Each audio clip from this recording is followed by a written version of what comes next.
Olá, requebradores de pelvis, olá, requebradoras de pelvas, eu sou Otávio Presley, esse é o Super 8 e hoje, biografia do dito rei do rock que chega como uma das grandes apostas para a próxima temporada de premiações. Mas será que tem méritos suficientes para chegar com força lá quando as indicações começarem a pipocar? Vamos começar sobre isso agora, então, simbora! Se o Mussum visse esse filme, ele diria, eu vi? Se Dwayne Johnson interpretasse o Elvis, ele seria o rei The Rock? Elvis não morreu ou morreu e ressuscitou pra fazer esse filme? Tudo isso e muito mais, agora! Um agente musical enrolão vê a oportunidade de sair da pindaíba ao transformar um jovem talentoso cantor num grande astro da música pop. E ele vai fazer o possível e o impossível para extrair até a última gota de suor do artista que possa lhe render uns bons dolores.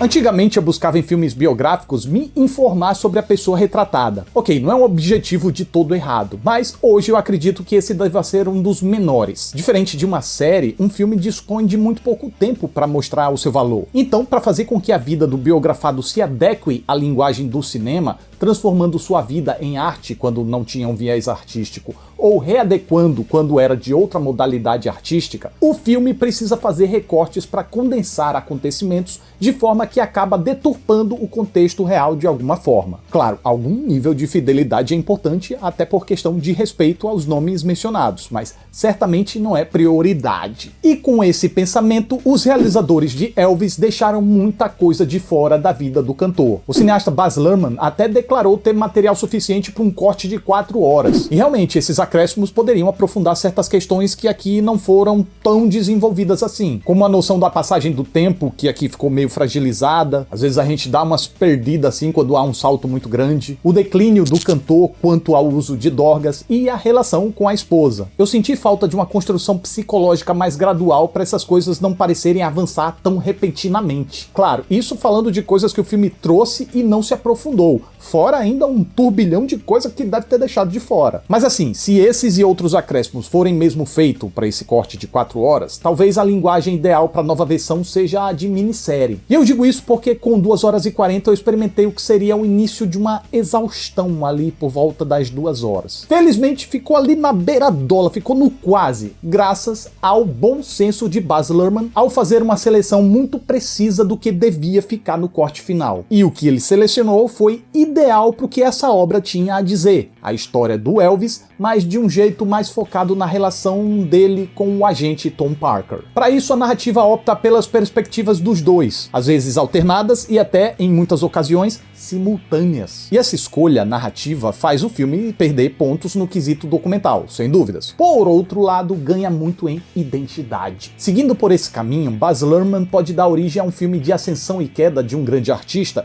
evitando aquele beabá insosso e genérico desse tipo de filme, tipo Bohemian Rhapsody, que eu achei ruim? Não, mas também não achei essa maravilha que muita gente achou. Porque é um filme feito com a mão na cartilha, aderindo a todas as fórmulas e convenções e se agarrando muito nas músicas já prestigiadas da banda Queen. Há muito pouco de autoral nele, diferente de filmes como Rocketman e Elvis. Rocketman enveredou pelo viés musical mesmo, cheio de alegorias e contando a história do Elton John através de suas músicas. Mesmo. Já Elvis tem muitas características dos filmes de Baz Luhrmann, como os exageros espalhafatosos, que aqui encaixam como uma luva, já que a persona pública do Elvis e de seus shows eram exagerados e espalhafatosos, mas o cineasta dessa vez trouxe algo a mais que fez toda a diferença. A estrutura base desse tipo de filme ainda tá aqui de certa forma, mas a autoralidade do diretor cobre ela com louvor. Tomando a decisão de contar a história através dessa perspectiva ambígua e de uma forma não perfeitamente cronológica, a montagem se permite dar saltos com inserts rápidos para ilustrar o que a gente precisa saber e já segue adiante para não perder o fio da meada do desenvolvimento do drama e dos personagens. Quando, por exemplo, o agente diz que o Elvis precisa abrir mão de certas pessoas no convívio dele, a montagem intercala essa conversa que eles estão tendo com inserts do artista já quebrando os vínculos com a namorada, o agente anterior, a família, e assim, terminada essa conversa, em vez de gastar um tempão com esses trechos previsíveis e melodramas à toa, a narrativa já pode mergulhar na turnê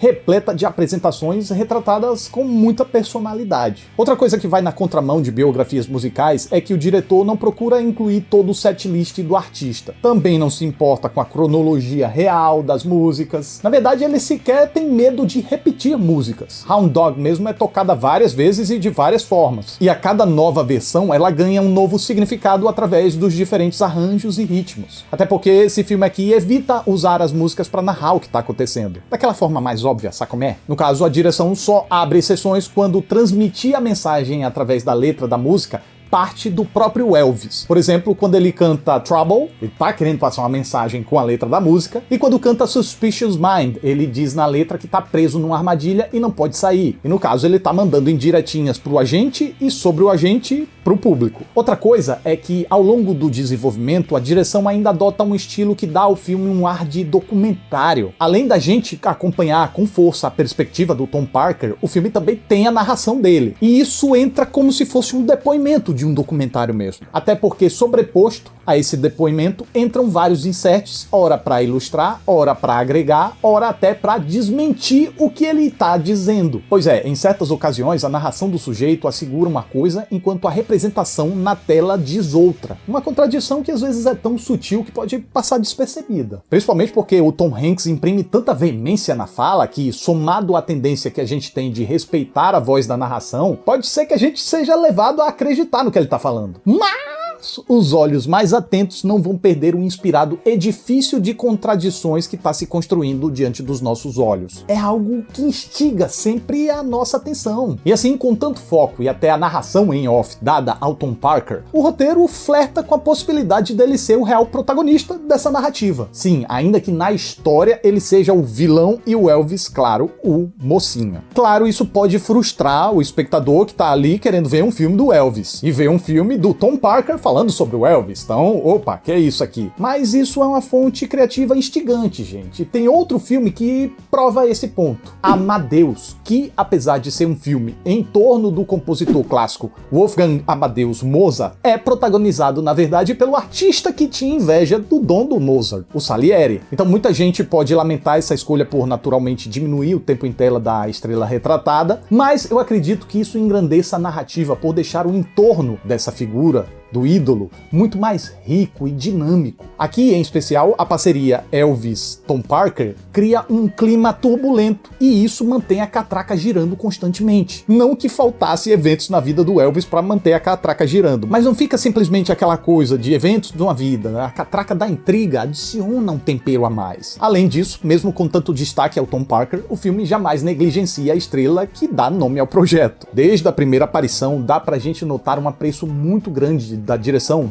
pelo Elvis. Desse jeito, o filme até começa com uns vislumbres aqui ou ali do ícone, mas até ele dar as caras propriamente, tem toda uma preparação, um tapete vermelho que o filme estende para sua entrada triunfal. Tem aquela construção de misticismo em torno da figura do Elvis. O Tom Parker ouve falar sobre ele, depois ele tenta acessar o cara, ele tenta ter uma visão dele, mas o cantor não aparece totalmente, aparece de costas, nas sombras. Inclusive, até leva bastante tempo pro Tom Parker contracenar com o Elvis. Decisões certeiras para aproximar a figura do cara a uma joia rara e preciosa, que todos cobiçam, mas poucos sequer conseguem ver de perto. E nas apresentações, Baz Luhrmann se delicia, podendo deixar o seu estilo espalhafatoso em liberdade para exaltar o deslumbre que o Elvis gerava no povo. A fotografia intercala planos baixos para engrandecer o homem, closes no rosto sedutor, planos detalhes insinuantes da parte do corpo que mais se tornaria famosa, a pelvis, e claro, algo que não podia ficar de fora, planos da reação do público, em especial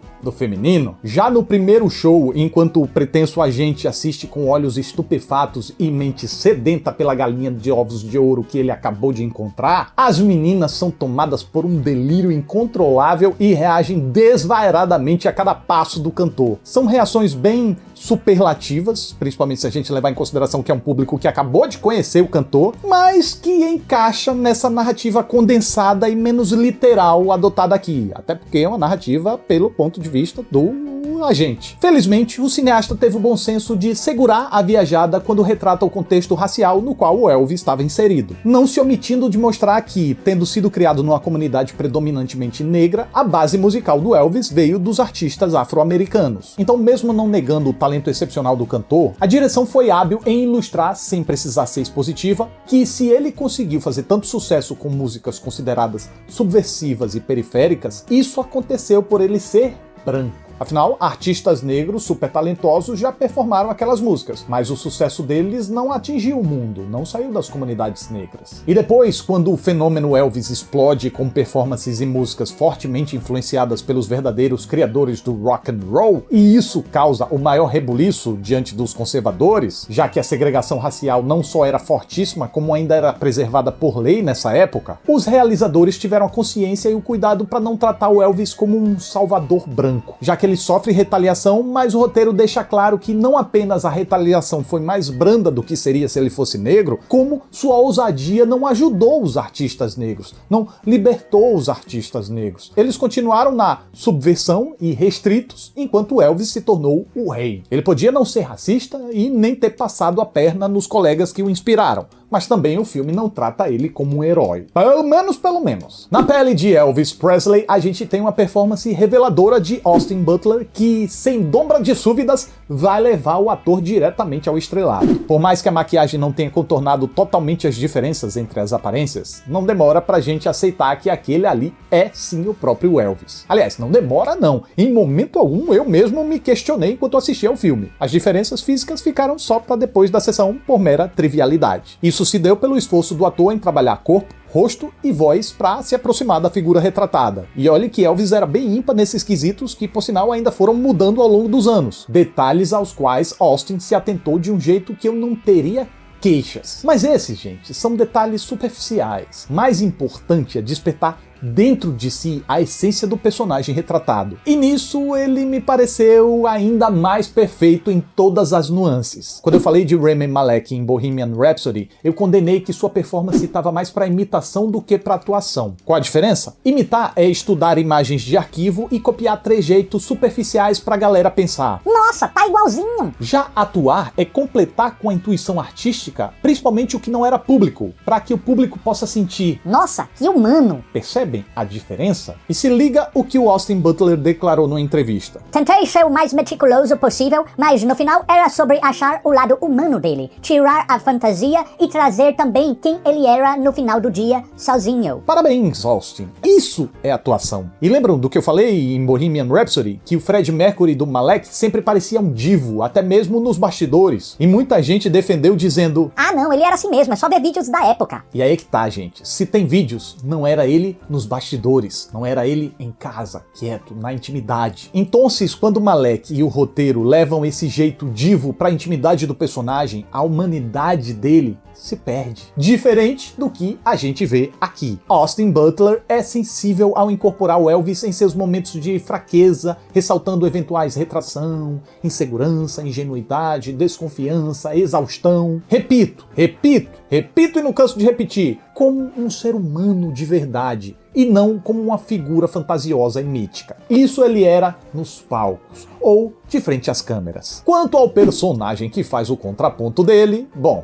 Tom Hanks vivendo um mau caráter é algo que a gente não vê todo dia. Para fazer valer a ocasião, ele carrega num sotaque europeu e compõe um tipo maquiavélico que talvez soe caricato para alguns, mas eu te confesso que me agradou demais, viu? Eu consegui acreditar no egoísmo e na malícia daquele personagem. Eu conseguia olhar para aquele cara e ver uma pessoa real. Então eu acho que quando a gente analisa a atuação do Tom Hanks, talvez a gente possa se concentrar demais nos momentos em que ele tá agindo, mas são muito reveladores os momentos em que ele tá parado. A preocupação, a ponderação, as recalculadas de rota e, claro, a dissimulação, quando o sujeito quase parece bem intencionado e verdadeiramente preocupado com Elvis. Essas coisas tornam essa interpretação mais factível. Claro, também não tiro o mérito da composição ser ajudada pela maquiagem. E, sem dúvidas, é um trabalho sublime mesmo. A gente só sabe que se trata de maquiagem porque a gente conhece muito bem a carinha do Tom Hanks. Os limites das próteses são muito bem escondidos. As próteses em si são detalhadas com poros, poros e pelinhos de um nível praticamente indistinguível de uma pele real. Ele é gordinho, tem aquela papada, mas não fica aquela coisa emborrachada, fake. Quando ele tá mais velhinho, já à beira da morte, até entrega um pouquinho mais das falhinhas da maquiagem, mas nada que tire o brilho desse trabalho magnífico. Maquiagem de envelhecimento é complicado, gente. Mas como também o Tom Hanks não é tão novinho, isso dá uma ajudada. Sem falar que a iluminação e os enquadramentos compostos em sintonia também contribuem para deixar o resultado beirando a perfeição. Já a maquiagem de envelhecimento gradual do Austin Butler, eu senti que eles não quiseram arriscar demais para não ficar grosseiramente falsa. Aí mudam um penteadozinho, a costeleta, contam com a ajuda da evolução burlesca dos figurinos e, por fim, confiam o resto à composição do Austin. E aí, como eu já falei, ele mata no peito e isso basta pra gente captar o envelhecimento do personagem. Claro, não ajuda tanto pra elucidar a passagem do tempo, mas tudo bem, né? Em Elvis, o cineasta Baz Luhrmann volta ao grande estilo pra contar uma história interessantemente rica, com ideias inspiradas pra conseguir fazer um tanto de coisa caber num filme só e com a sensibilidade afinadíssima pra captar exatamente o que é essa história e as decisões exigiam para que nada saísse dos trilhos e Elvis Presley continuasse vivendo num filme que fizesse jus ao seu legado. E essa é a minha reação enquanto assisti ao filme. Então, chances no Peladão Reluzente, será que já dá pra falar sobre ou ainda tá muito cedo? Tá muito cedo, mas dá pra gente tentar aí prever o futuro. Acredito que o filme tem boas chances de indicação na categoria de maquiagem e a depender da concorrência, ainda falta muito filme pra chegar, é possível que a gente veja o filme sendo lembrado também em direção, roteiro, atuações de Austin Butler e Tom Hanks. Austin Butler eu acho que é o que mais tem chance, tá? Além de montagem, fotografia, som também. Ah, figurinos, olha aí. Mas tudo isso, novamente eu digo, é especulação assim muito antecipada, porque ainda tem 6 meses aí para começar a temporada de premiações. E justamente os que mais miram nessas premiações são os que chegam no final do ano. Então ainda tem muita coisa para chegar, a gente tá se antecipando aqui. Então é isso, mais um Super 8 tá chegando ao final. Eu fico muito grato pela atenção de vocês. Muito obrigado, até a próxima. E você não é mais do que um cachorro de caça, chorando o tempo todo. Me ame, fofinha, me ame de verdade. Todos os meus sonhos se preenchem. Tá tudo bem, mamãe, em qualquer coisa que você faça. Você é tão sozinha que pode morrer. Você disse que era de alta classe, mas isso é mentira. Se tá procurando por confusão, você veio ao lugar certo. É agora ou nunca. Vem me abraçar forte, mas eu não posso me conter de me apaixonar por você. Você nunca pegou um coelho e não é meu amigo.